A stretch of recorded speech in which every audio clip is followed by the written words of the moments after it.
Hello friends, welcome back to my channel. आज देखिए बात करने वाले हैं मानसून के बहुत ही स्पेशल गुच्छों में फूल देने वाले प्लांट टेकोमा या येलो बेल्स के बारे में। तो वीडियो अंत तक ज़रूर देखिएगा। अगर पसंद आए तो प्लीज़ लाइक सब्सक्राइब कीजिएगा। तो ये देखिए मेरा येलो टेकोमा का प्लांट है। इसके और कलर्स भी आते हैं, इसमें ऑरेंज हुआ, ऑरेंज शेडेड हुआ, इस तरह के कलर्स इसमें मिल जाते हैं जो सभी बहुत ही ज़्यादा ब्यूटीफुल लगते हैं। तो मेरे पास इसके 3 कलर हैं और इसमें से एक प्लांट मैंने नर्सरी से लाया था और दूसरा जो है वो मैंने कटिंग से रेडी किया था। कटिंग से बहुत आसानी से ये रेडी हो जाता है और इस समय बरसात चल रही है तो बरसात तो इसका फेवरेट सीज़न होता है। कटिंग्स लगाइए, कुछ भी इसका प्लांट लेके आइए, सभी बहुत आसानी से चल जाते हैं। तो इसमें देखिए इस तरह के फ्लावर्स आते हैं, छोटे छोटे बिल्कुल बेल्स की तरह फ्लावर्स आते हैं।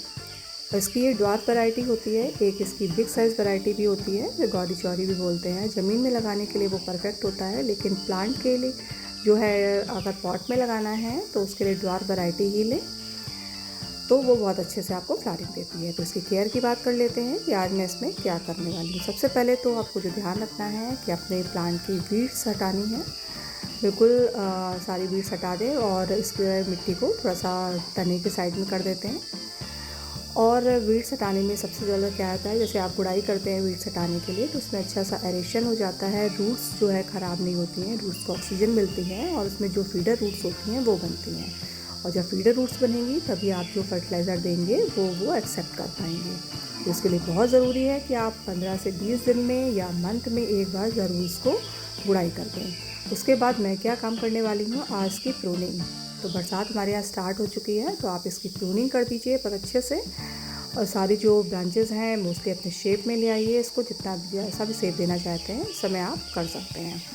और जो इसकी पिंचिंग है वो तो करते ही रहना है, जैसे ही फूल इसके स्पेंट होते हैं उस तरह हमको पूरी जो ब्रांच है इसमें उसकी सॉफ्ट प्रूनिंग करते ही रहना है, तभी ये जो है फ्लावरिंग की तरफ इंड्यूस होगा और हमको ढेर सारी बड्स बनाएगा और उसमें गुच्छे में फ्लावर्स आते हैं। ऐसे बहुत ही कम प्लांट्स होते हैं जो हमें बंचेस में फ्लावर्स बना के देते हैं। तो इसमें ये बहुत ही ज़्यादा अच्छा, मेरा तो फेवरेट प्लांट है, तभी मैं इस पर जितने भी कलर्स मुझे मिले नर्सरी में मैंने ऐड किए हुए हैं।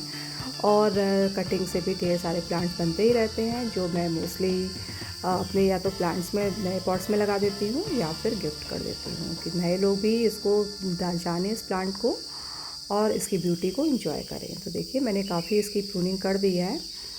और प्लांट को आप शेप में लाने के लिए इसकी प्रूनिंग समय समय पर कम से कम 2 से 3 बार, इसकी जब मौसम ठीक हो तब आप प्रूनिंग करिए। बहुत ज़्यादा गर्मी में इसकी प्रूनिंग नहीं करना है और बहुत ज़्यादा सर्दी में भी नहीं कर सकता है। इस समय मौसम ठीक है, बरसात हमारे यहाँ 1-2 बारिशें हो चुकी हैं, तो इस समय आप किसी भी प्लांट की प्रूनिंग आराम से कर सकते हैं। तो देखिए ये कर दिया है मैंने, और इसकी जो ब्रांचेस मैंने प्रून करी है उन सभी की मैं कटिंग्स लगाऊंगी। कोई भी ब्रांच जो कटिंग से लगता है, मोस्टली 95% प्लांट जो है कटिंग से रेडी हो जाते हैं। तो आप जब भी प्रून करें उसकी ब्रांचेस फेंकें नहीं, कटिंग्स लगा के ज़रूर ट्राई किया करें। नए नए ब्रांच जो है कटिंग से लगाएं और प्लांट बनाएं। और देखिए इसको जो न्यू बर्ड्स आ रही है इसको मैंने छोड़ दिया है, इसमें जब फ्लावरिंग स्पेंट हो जाएगी इसको भी मैं कट कर दूँगी। तो इसमें फर्टिलाइज़र की बात कर लेते हैं। इसमें इस समय बारिशें हो रही हैं तो नाइट्रोजन रिच फर्टिलाइज़र आप मत दीजिए। और जो है वैसे फ्लावरिंग के लिए आप दे सकते हैं बोन मील दीजिए, नीम खली दीजिए। नीम खली तो मस्ट है क्योंकि बारिशें में जो है रूट्स के लिए बहुत ज़रूरी होता है कि कोई जर्स वगैरह, फंगस वगैरह हमारे प्लांट में ना लगे, तो उसके लिए। और ऑर्गेनिक पोटास दीजिए, ऑर्गेनिक DAP दीजिए। मोस्टली कोशिश कीजिए कि प्लांट्स में जो सॉइल है उसमें ऑर्गेनिक चीज़ें ही दी जाएँ, जिससे हमारी प्लांट की सॉइल जो है वो पोरस बनी रहती है, ख़राब नहीं होती है और सालों साल आपके जो प्लांट्स हैं उनको हेल्दी बनाए रखती है। तो मैं ये जो दूसरा वाला फर्टिलाइज़र मैंने बताया वो नीम खली वाला, ये मैं करीब 1 से 1.5 महीने में इसको रिपीट करती रहती हूँ। और प्लांट की ग्रोथ के अकॉर्डिंग लेना, जैसे मेरा इतना बड़ा प्लांट है तो मैं इसमें 2 से 3 चम्मच आराम से ह्यूमस मिक्स बनाने के बाद दे सकती हूँ। बहुत ज़्यादा फर्टिलाइज़र किसी भी प्लांट को एकदम से मत दीजिए, वरना आपका प्लांट जल सकता है, ख़राब हो सकता है। थोड़ा फर्टिलाइज़र देंगे तो वो एक्सेप्ट करेगा, धीरे धीरे फ्लावरिंग करेगा, फिर आपको समझ में आने लगेगा कि इसको कितना फर्टिलाइज़र चाहिए।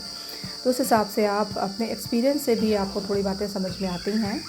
और जैसे आप न्यू गार्डनर हैं तो आप थोड़ा ही फर्टिलाइज़र दीजिए। जैसे मैंने बताया कि ये मेरा 12 इंच का पॉट है, प्लांट आपका छोटा है तो 1 चम्मच से स्टार्ट कीजिए। उस तरह आप अपने प्लांट को फर्टिलाइज़ कीजिए। धीरे धीरे वो प्लांट उसको एक्सेप्ट करेगा, फ्लावरिंग आपको बना के देगा और सबसे बड़ी बात, प्लांट आपका ख़राब नहीं होगा। तो ये चीज़ें कर ली हैं। तो और इस समय आपको सनलाइट में ही रखना है। सनलाइट का प्लांट है, ऑलवेज़ इसको सनलाइट, चाहे जितनी गर्मी पड़े, आपको सनलाइट में ही रखना है। कहीं कोई शेड नहीं, कोई ग्रीन नेट, मैं कुछ भी नहीं लगाती हूँ और मेरे प्लांट ऐसे ही हेल्दी बने रहते हैं। ये देखिए ढेर सारी इसकी कटिंग्स बनी हैं, तो मैं इसको ज़रूर लगाऊंगी और आपके साथ शेयर भी करूँगी। तो ये मेरे प्लांट्स हैं और इसके अलग जो कलर्स हैं मैं समय समय पर उसके जो शॉर्ट्स में या वीडियोस में दिखाती ही रहती हूँ। तो आप इस समय नर्सरी में जा कर के अपने ये प्लांट्स ला सकते हैं और बहुत अच्छा समय है। रिपोर्टिंग कीजिए अपने प्लांट्स की, अच्छे से फर्टिलाइज़ कीजिए और ढेर सारे न्यू प्लांट्स बनाइए। और जो बंचेस में फ्लावर्स आते हैं उनको तो ज़रूर ऐड कीजिए अपने गार्डन में। मोस्टली टिकोमा हुआ, एक्सोरा हुआ, अलमंडा भी बहुत अच्छा फ्लावरिंग करता है। बरसात फेवरेट सीज़न होता है उसका। तो ये जो 2-3 प्लांट्स हैं वो ज़रूर आपके गार्डन में होना चाहिए, क्योंकि वो इनकी ब्यूटी आपको खुश कर देगी। तो ये मैंने जो चीज़ें बताई हैं ये आप अपने टिकोमा के प्लांट में इस समय ज़रूर कर लें। तो कैसी लगी वीडियो ज़रूर बताइएगा। पसंद आई हो तो प्लीज़ लाइक सब्सक्राइब कीजिएगा। फर्स्ट टाइम मेरे चैनल पर विज़िट कर रहे हैं तो प्लीज़ सब्सक्राइब ज़रूर कीजिएगा। Okay friends, thank you for watching.